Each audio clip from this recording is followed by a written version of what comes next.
I'm Marilee Caruso. It's Monday, October 6th. Today, we're trying to make friendly Manitoba environmentally friendly Manitoba. Clearing the air on a plan to get Manitoba net zero emissions by 2050. Also today, traveling treatment. That's vitally important, and it is life-changing and life-saving. How a new addiction center will help people in remote northern communities.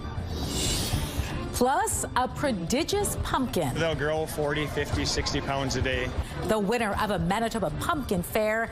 Just how big did this gourd grow?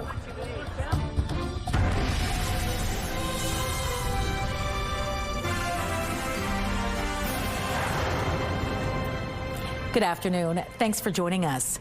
Manitoba's goal is to get to net zero emissions by 2050, but what's the plan to get us there? Well, today the provincial government unveiled its long-term plan to reduce greenhouse gas emissions. Let's bring in Taylor Brock now with more. Taylor, take us through this plan.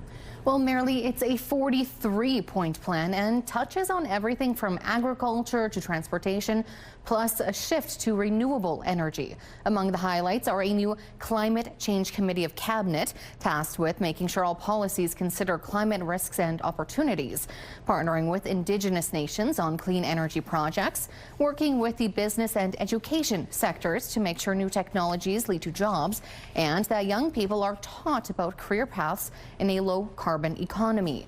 The province also wants to have a net zero electricity grid by 2035 and reduce northern communities' reliance on diesel and fossil fuels.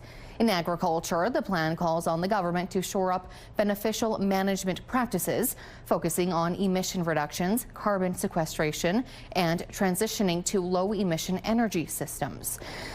And the plan calls to build up public transportation province-wide and Manitoba's electric vehicle charging infrastructure. Well, one of the things that I hear as minister and from the experts is that typically you want a charger about every 150 kilometers or so.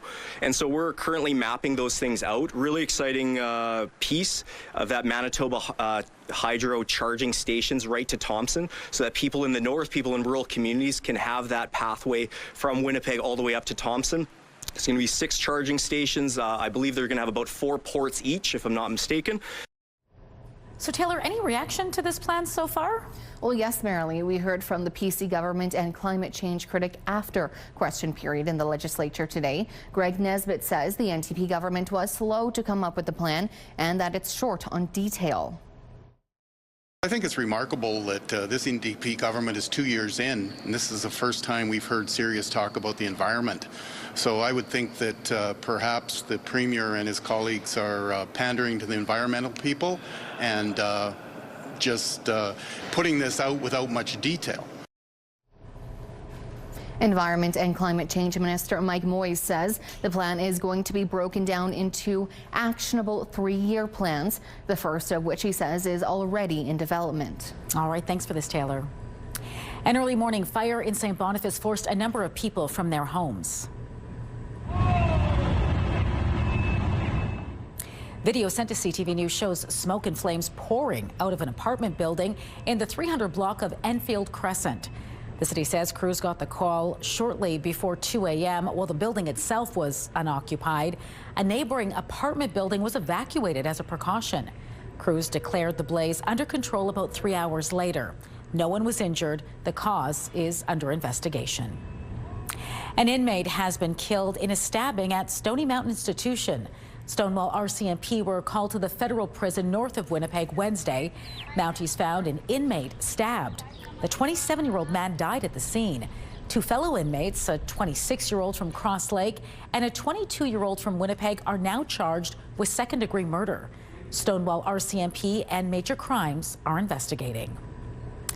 Mounties have issued a warrant for an armed robbery suspect.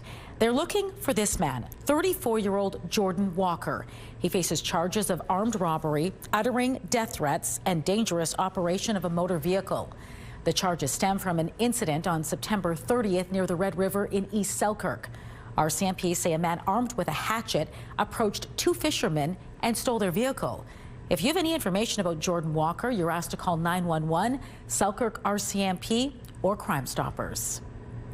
A first-of-its-kind addictions clinic is offering culturally safe and accessible addiction services to urban and remote communities. The Mobile Action Network Clinic officially opened today on Ellis Avenue. It serves as a hub connecting remote Island Lakes communities to address urgent mental health and addictions needs. The model uses peers with lived experience, Indigenous leadership, and healthcare providers to deliver services that meet people where they live.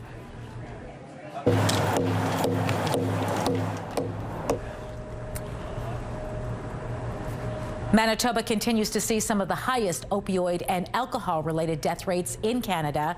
More than half of those seeking urgent services identify as Indigenous. We're learning more today about the upcoming Grey Cup Festival. Organizers announced 3 initiatives. First, flag football kits are going to more than 900 Manitoba schools through a partnership with Football Manitoba and Winnipeg Blue Bombers. The kits include footballs, flags, and a curriculum plan. Second, the Grey Cup Trophy will head north to spotlight culture and attractions in 3 communities. Stops in Flin Flon, Thompson, and Churchill are scheduled. And third, festival organizers are focusing on bilingualism, media releases, media conferences, marketing materials, and the festival website will be in both English and French. The 2025 Grey Cup Festival takes place the week before the 112th Grey Cup on Sunday, November 16th at Princess Auto Stadium. A city councillor has resigned from his position on the Winnipeg Police Board. Councillor Marcus Chambers, who served as chair and represents the St. Norbert-Seine River Ward, resigned at the beginning of the month. Chambers served on the police board since 2018. Vice Chair Colleen Mayer will now take over duties as the new chair until one can be appointed. A reason for the decision was not given. A local curling league is celebrating 20 years of inclusive curling in Manitoba.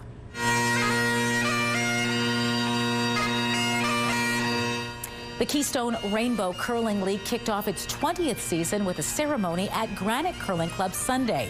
The league emphasizes sport, community, and connection. League founder Trevor Harris says it started by a search for connection with the 2S LGBTQ community through curling.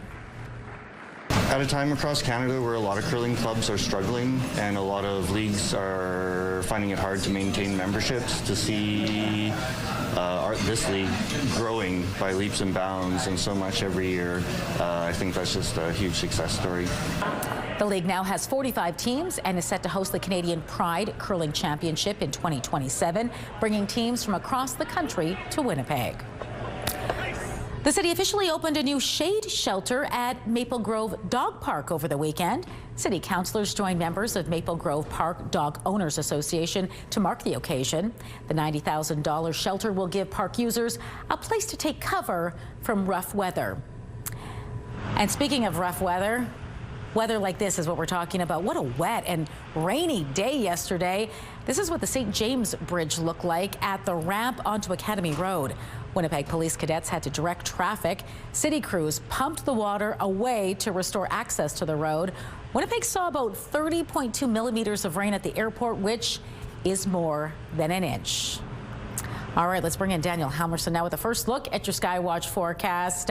Boy, cooler temperatures and, yeah, a lot of rain over the weekend. Like you said, it was pretty miserable. I was out yesterday running some errands and the wind's howling, the rain's coming down. We got those 30 to 32 millimeters here in the city. Other parts of the province got a little bit more. Over in Sprague, they saw twice what we saw, about 60 millimeters, down in Morden about 40. So rainy weekend here in much of southern Manitoba.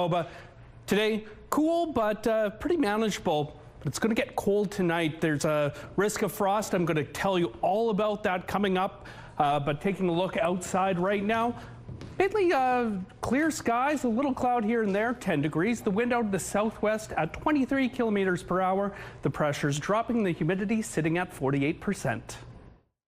The Bathfitter Live Eye is brought to you by Bathfitter, your bath and shower experts for more than 40 years.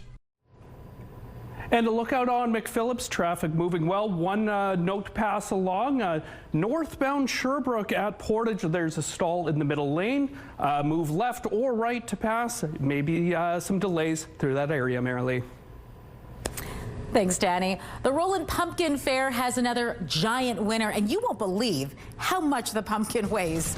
Plus, the fall, when you look at the forest around you, there's a lot of color that you can get from the trees and the shrubs. we love vibrant colors in our gardens in the spring and summer, but you can also liven up your yard with fall colors. We'll show you how. Our Get Growing segment is next.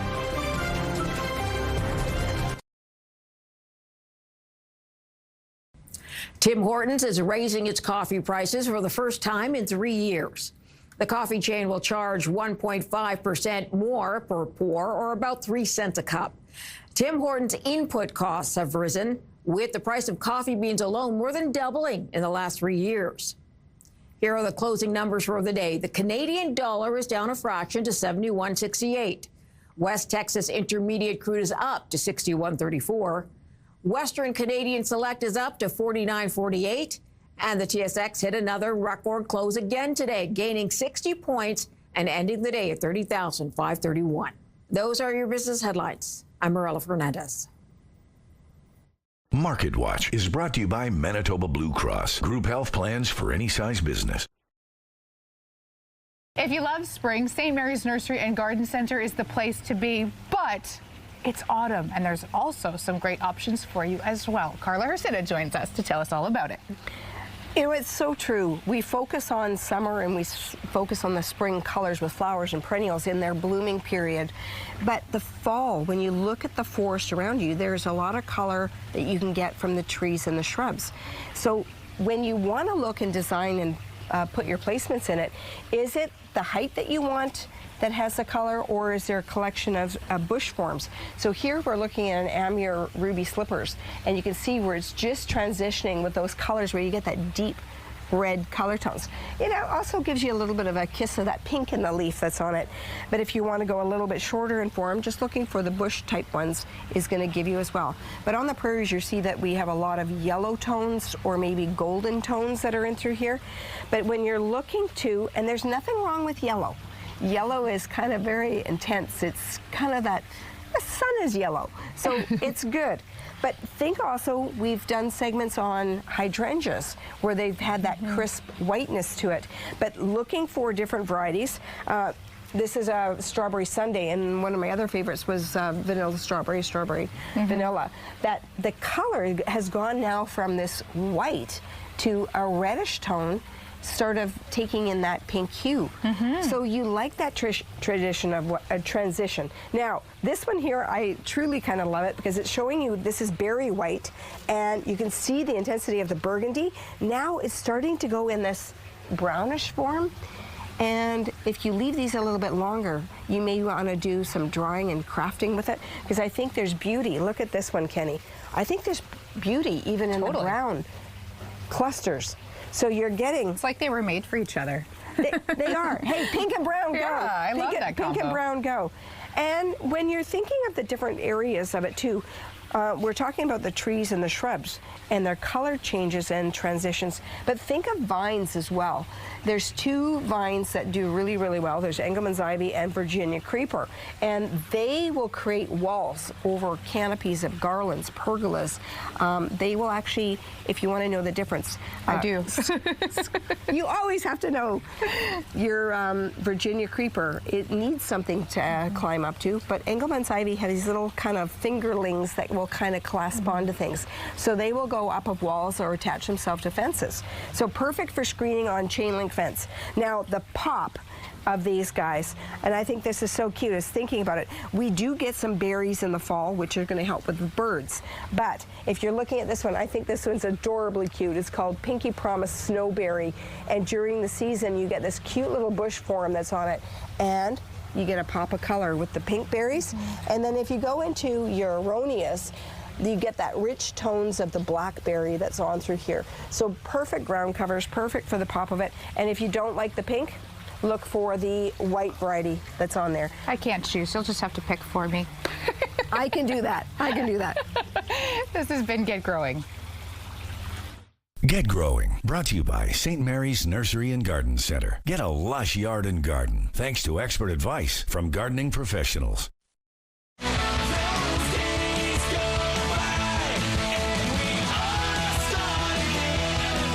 They're one of the most top-selling punk bands in history, and they're coming to Winnipeg. Details just ahead in the Spotlight.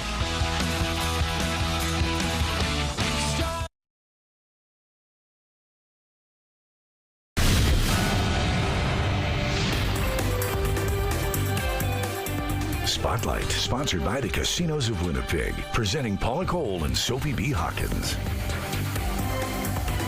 Daniel Helmerson now is back for Spotlight, and we're kicking things off today with some pretty big news. One of the top-selling punk bands of all time is coming to Winnipeg. That's right, Marilee. The Offspring today announced the dates of its 2026 North American tour.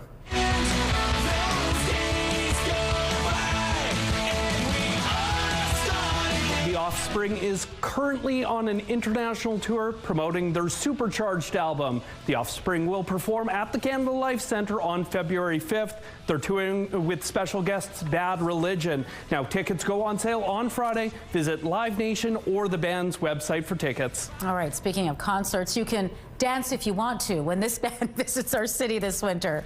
You bet. Men Without Hats will take the stage at Club Regent Event Center January 18th.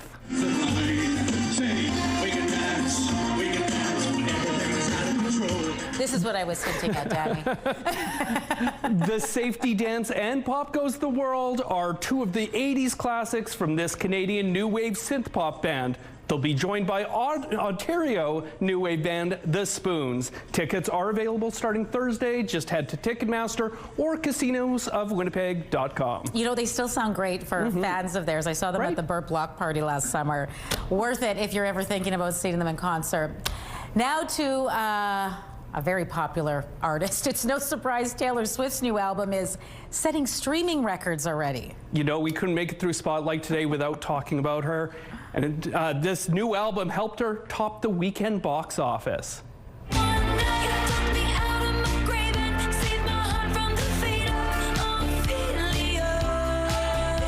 That's The Fate of Ophelia, the lead single off Swift's latest album, The Life of a Showgirl. Now, many Swifties got a sneak peek at screenings of a special cinematic release party for the new album. It's Swift's 12th album, and the movie event promised a behind-the-scenes look at how it came together. Those screenings brought in $33 million US across North America. I need to find my daughter. Well, then call us back when you have the time. Now, one battle after another lost the top spot, but still brought in more than $11 million US in its second weekend. And critically acclaimed sports biopic, The Smashing Machine, opened in third place with $6 million, which was well below Hollywood forecasts. With the cool weather and rain, it was a good weekend to go watch a movie. Absolutely. Thanks, Danny. And you can start the week off with some great entertainment. The Voice leads things off at 7, and The Weakest Link follows at 9. It's all right here tonight on CTV. And taking a look out at the St. James Bridge, their traffic moving well. 10 degrees in Winnipeg right now, wind out of the southwest at 23 kilometers per hour. Coming up, I'll tell you what we can expect later tonight.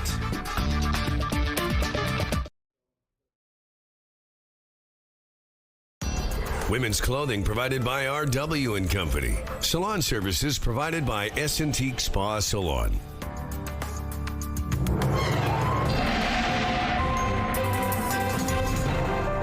CTV Skywatch weather brought to you by South Beach Casino and Resort. Visit southbeachcasino.ca.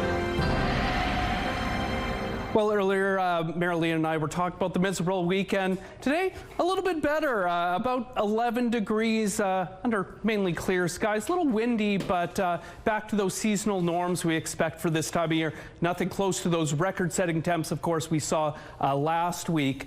Now, over the next few hours, it's going to cool off here throughout southern Manitoba. We're expecting dipping down below zero here. Now, you're not going to see a frost advisory. That's because Environment and Climate Change Canada only issues those during growing season, but there is a risk of frost tonight with temperatures dipping below zero across all of southern Manitoba, as well as up north, which could see some snow, a little bit of sleet and rain as well as we move into Tuesday. Now, tomorrow morning, when you're getting the kids ready for school, could be feeling more like -5, though. closer to 0. And as we move through the day, though, those temperatures are going to kick up again around 10. So those seasonal norms for much of Tuesday into Tuesday night as well. Another cold one ahead heading into Wednesday. But that's when the good news starts. I'll tell you about that very, very shortly. Here in Winnipeg, though, tonight, risk of frost, -1, relatively clear skies. Now, I'm going to move out to this way just because of the moon there. Tonight is the first supermoon of the year. It's a harvest moon as well, so fairly clear skies for that. Something to look forward to. And as I mentioned, tomorrow 10 degrees, mainly sunny, wind out of the west at 10. And take a look at the long-range forecast. This is the good stuff. Sunny throughout the rest of the week. Temperatures well above seasonal norms in the high teens. Saturday, a mix of sun and cloud, high of 21. And on Turkey Day, chance of showers, high of 16. Our first Skywatch pick of the day comes from Pat out at Winnipeg Beach. Check out that sunset. Absolutely incredible there. And our second one is from Lisa out at Falcon Lake. The ripples in the sky look like a painting. Keep those pictures coming. You can send them to winnipegweather@ctv.ca. Thanks, Danny. We talked about the Roland Pumpkin Fair last week, and now we know who the winner is. And there were some mammoth entries. Take a look. Spectators packed Roland Arena Saturday. Besides the pumpkins, families also took in a petting zoo, magic show, but the main event was a giant pumpkin weigh-off. Charlie Burnstrom of Lancaster, Minnesota, took home the title again this year. You'll never guess how big this pumpkin was. 715 pounds. Charlie even named his giant gourd. Any guesses, Danny? It's not big guy, but it's Kevin McAllister. Like, watches Home Alone almost every day, and she'll do she goes like this, and so yeah, so she named it Kevin. Each year, each girl gets to name a pumpkin, and that's what Harper named hers. And again, for those of you that have come a little bit... So see, it's for the face that Kevin McAllister always did. Like that. Oh, that makes sense. There we go. Burnstrom never weighs his pumpkins, by the way. He likes to be surprised. Interesting. I've never grown a pumpkin.